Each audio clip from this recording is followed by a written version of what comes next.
When I look back at where my photography journey started, I think my first love was concert photography. Of course, I was taking pictures of pretty much everything and anything at first, without much direction or purpose. I was just documenting my life and probably annoying all my friends with it.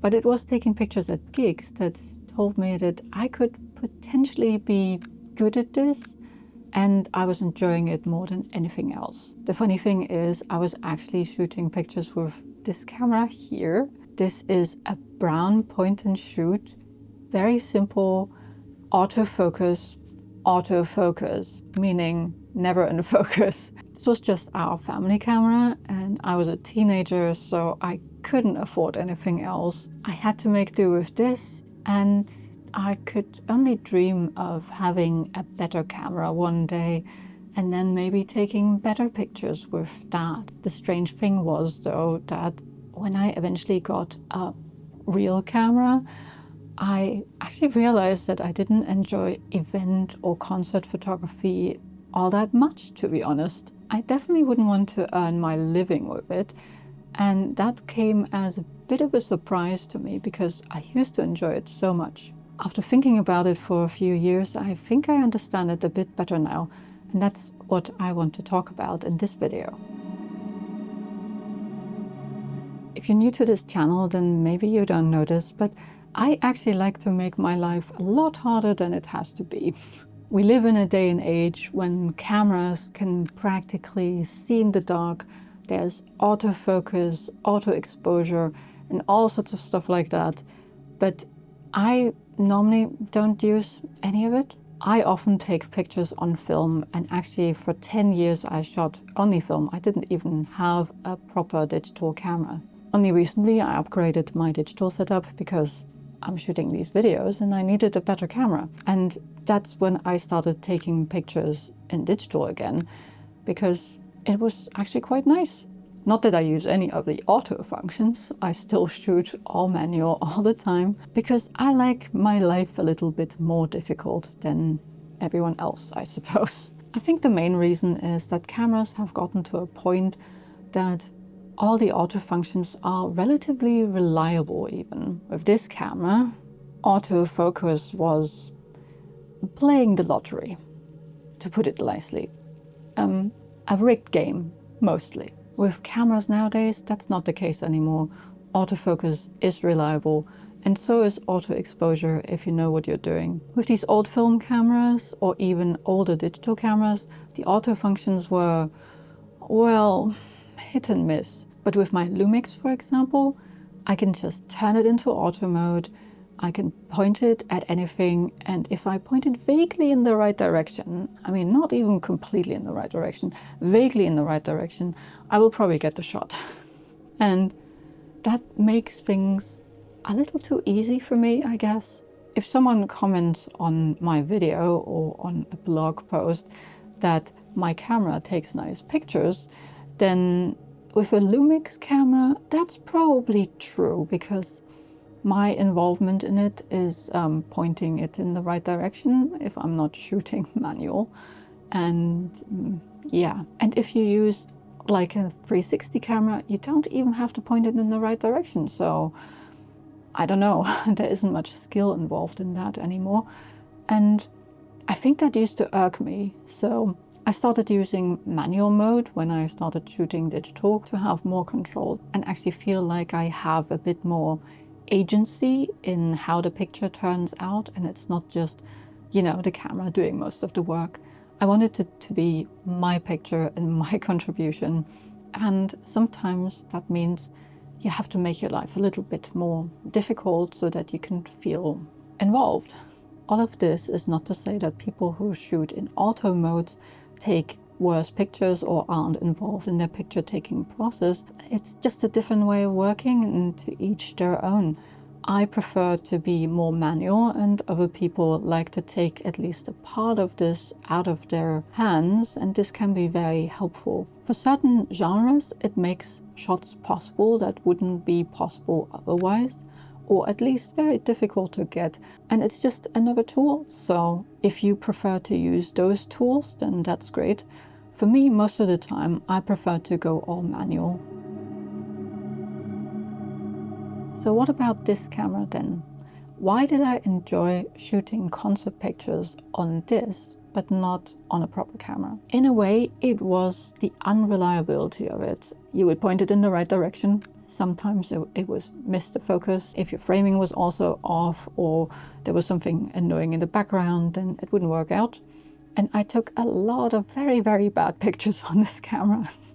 Sometimes I scan old rolls from this camera and I'm like, oh dear, yeah, I used to be pretty bad.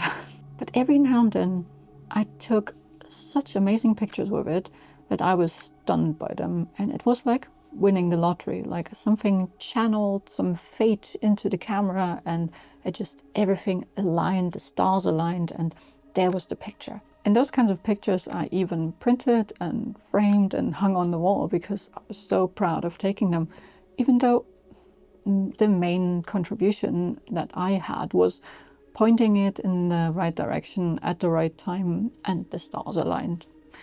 And of course, playing the lottery and gambling, you know, can be very enjoyable, playing games like that. So that's probably why I enjoyed it so much. Not because there was so much skill involved or because I wanted to make my life very difficult. No, because I was just playing games and having fun, like teenagers do, right? We play silly games and have fun. And it also helped that I knew a lot of the people I was photographing, a lot of the musicians, and I was just having fun at gigs, hanging out with friends, and you're always gonna have fun with that, right? It's so easy to have fun when you're just enjoying yourself and you're a teenager and there's absolutely no pressure. And here we come to the point where all these auto functions are actually really great if you are an event photographer and if you take concert pictures professionally, because then you can reliably predict that you're going to get the money shot. Think about being a wedding photographer and doing it with something like this. You couldn't really guarantee that you're gonna get a shot of the kiss, or you're gonna miss the entire ceremony because you're changing film. No, that's not a good thing to do, right? That's not how professional photographers operate. If you're an event photographer, you want the burst modes, you want the auto exposure, you want to nail every shot, you want the second card slot. When back in film days, you better had a second camera. So if the pressure's on and you're actually getting paid, then all of these functions are fantastic. And I wouldn't want to miss them if I was in such a situation. I would not put myself in that situation because I personally don't like high pressure environments like that. I don't want to have to guarantee that I don't miss the shot. In case you're not aware, I'm not a professional photographer. There's actually a difference between being a photographer by profession and a professional photographer. A professional photographer gets hired to take pictures for other people according to their vision, and that's a great way to earn money if you're talented at it and enjoy being told what to do, I suppose. Of course, there's some creative agency in it too, but you have to deliver and you have to have it look a certain way and you have to have a certain commercial style, I suppose. And that's all great and fun, and if people enjoy that, that's wonderful for them. I'm not the kind of photographer who would enjoy that. I generally don't like being told what to do, so I would be terrible at something like that. I don't like getting hired for things, and the only exception that I make is album art. I really enjoy making album art for other people, and in that sense I am a professional photographer because I do get hired sometimes, but I'm not a hired gun. Usually I take pictures from my archive for that, pictures that I took at some point during my career, and I don't really get anyone telling me how they want the pictures. It's usually a collaboration when I do something with someone else, like album art, for example. And then it's a back and forth and we both contribute. So it's a very different way of working, and it's absolutely different from being hired as a wedding photographer or a event photographer or something like that. In case you're curious, my work is usually aimed at being placed in galleries or magazines. I've published my pictures in magazines and had them hanging on gallery walls, I think on like 4 different continents by now. I'm not quite sure. I think magazines on 4 continents and exhibitions on 3 or something like that. It's been a lot over the years. That's where my work is kind of situated, more in the artistic world, galleries, shows, magazines, that sort of thing. With these circumstances, there is absolutely no pressure that I deliver. I can afford to miss the shot and to experiment and to lose a whole roll of film or something like that. I can go to an event and just enjoy it and take pictures, and sometimes the pictures turn out great on film. I love taking concert pictures on film, and that's what I've been doing for a few years already. I don't go to many concerts anymore because there simply aren't that many in this area where we live. And I rarely go to gigs now, so I don't really get the opportunity much. When I do, I normally take a film camera because I just enjoy that more. And when I take pictures at such events, I usually take really cool pictures and I enjoy them a lot. And if I come back with 1 or 2 shots which are really great, then I'm really happy about that, because it is a substantial challenge to shoot such things on film, especially in low light. And you have to get it just right so that the pictures work out. And this challenge really helps me to enjoy it more. But of course, if you're a professional, you don't want a situation like that where you're just gambling and hoping for the best. That's not how professionals work. It's really more of an artistic process than a professional photographer's workflow. In general, I find that concert photography on all these newfangled cameras is maybe a little too easy for me, if that's a thing. It's just not much of a challenge, and then I kind of get bored. I take a few shots and then I'm kind of tired of it, and then I put the camera away.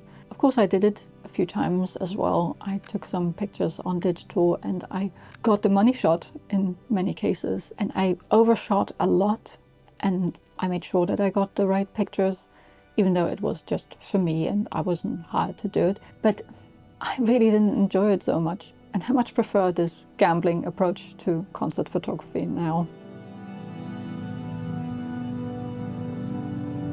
All that being said, too easy is sometimes a good thing, especially if your primary purpose at an event isn't actually to take pictures. And I had this recently, actually, which was a very strange situation, because I happened to be on the other side of the lens. I mean, I'm talking to a lens right now. I'm often on this side of the lens. But I was a musician at a concert, because in case you are new here, I'm actually a musician too, and all the music you heard in this video was made by me. And I played a gig recently, my very first gig, in fact. I never played live before, if you don't count when I was like 7 and playing a recorder recital. It was my very first gig of my music in front of an audience. And yeah, it was a bit of an experience, because suddenly I had a concert photographer pointing a lens at me. That was very odd, and also super interesting, because he obviously was in his element and he was enjoying himself a lot. I enjoyed watching him because he was having a lot of fun, and it was a sort of strange experience because I was on the other side of everything and it felt so upside down in a way. And since this was a festival, I actually wanted to have pictures of my own to take too, so I had to think about what gear to bring.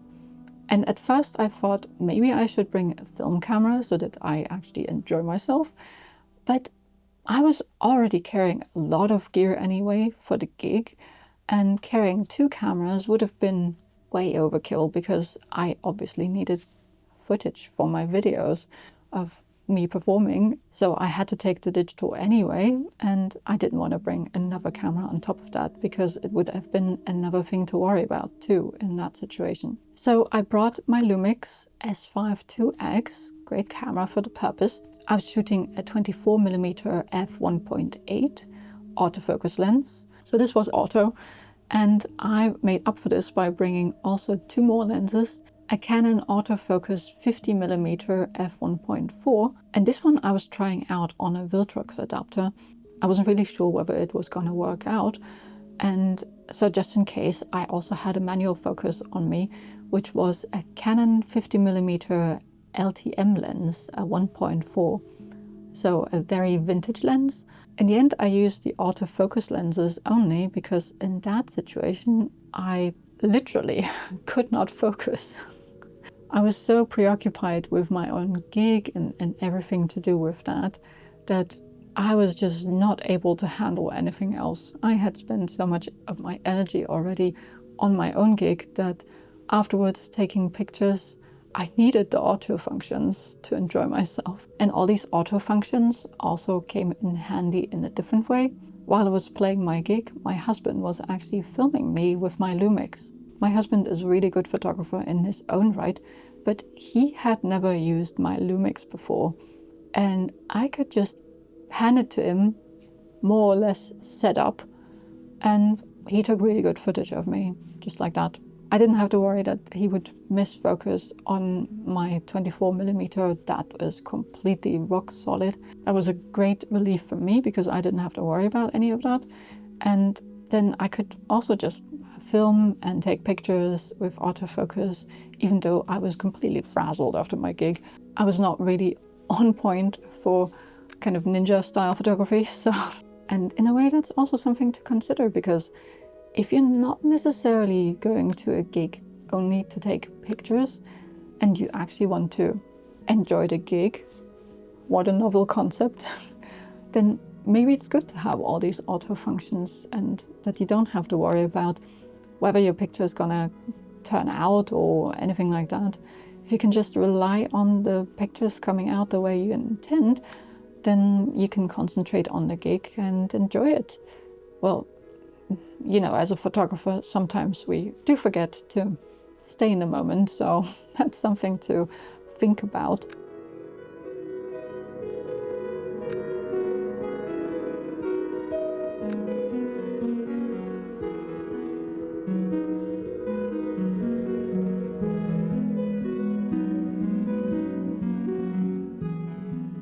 This actually had an interesting dimension for me while I was playing my gig, because I had my camera to keep me steady. Before the gig, I was sitting there with my camera still, and I always feel safer with a camera in my hand, even when I'm doing something completely and utterly stupid, like walking through a neighborhood I shouldn't be walking through, or climbing on a roof, or some other stupid thing like that. I guess war zone photographers can relate. It makes you feel safer. And in the gig situation, having my camera, holding my camera, even taking a silly picture of my own setup was steadying my nerves. I could distract myself from what I was about to do. The gig actually went really well, and I didn't really experience much nerves, to be honest. I wasn't nervous, and in part, I guess that's because I had my camera and I could focus on that and feel safe through that. After the gig, I could just take pictures and concentrate on that and feel less odd about the entire experience, because going on stage, even if it's just a table, is really just strange because you have people looking at you and it's a very unusual situation. I mean, I have people watching me all the time because of these YouTube videos, and sometimes I get in my head about this because if a video takes off, it can take off properly. I had one video get 100,000 views pretty much, and that can really mess with your mind. Having a relatively small audience sitting in front of you is still kind of more unnerving because they're in a room with you and it's not, you know, talking to a camera. Yeah, me holding a camera before the gig and after the gig was making me feel a lot more normal and like I was doing something very odd that I had never done before.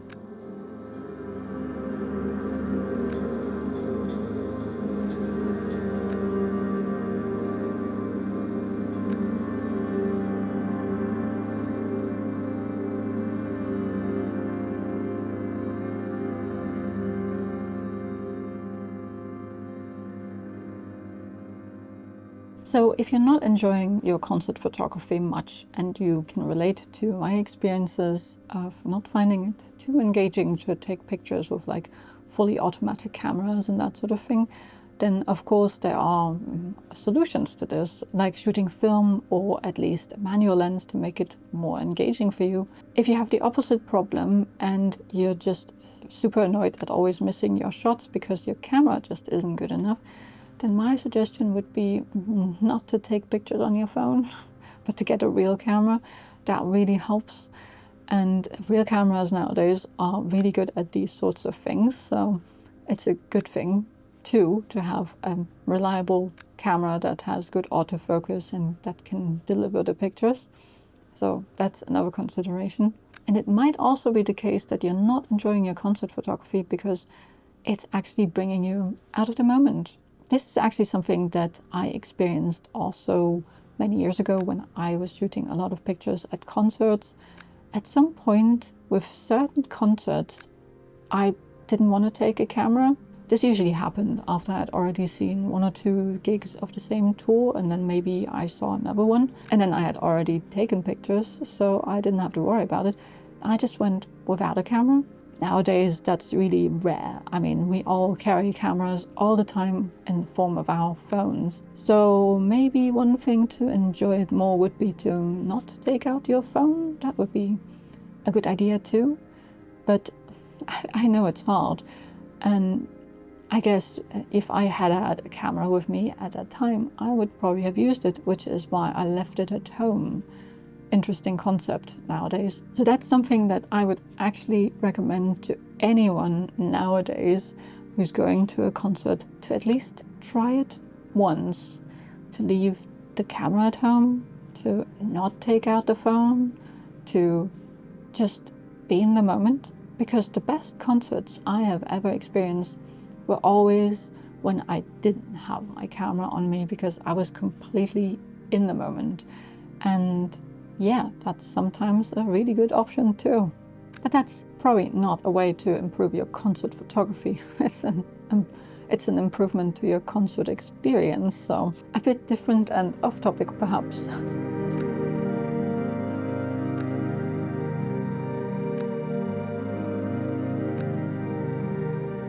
If you enjoyed this video, then please leave a like and subscribe if you haven't done so already. It really helps out my channel, so I would really appreciate it. And in this case, I would suggest that you subscribe to my photography channel. I mean, if you enjoy my music, you can subscribe to my main channel too. But this is really where my photography videos live. And if you're interested in photography, this is the channel to subscribe to. A big shout out to my Ko-fi supporters. You make all this possible and I'm so grateful for it. If you also want to support what I do, then you can head over to Ko-fi, or you can also just watch another video. There's actually an entire playlist of photography videos for you to watch here. And I hope I see you soon for another video. Bye!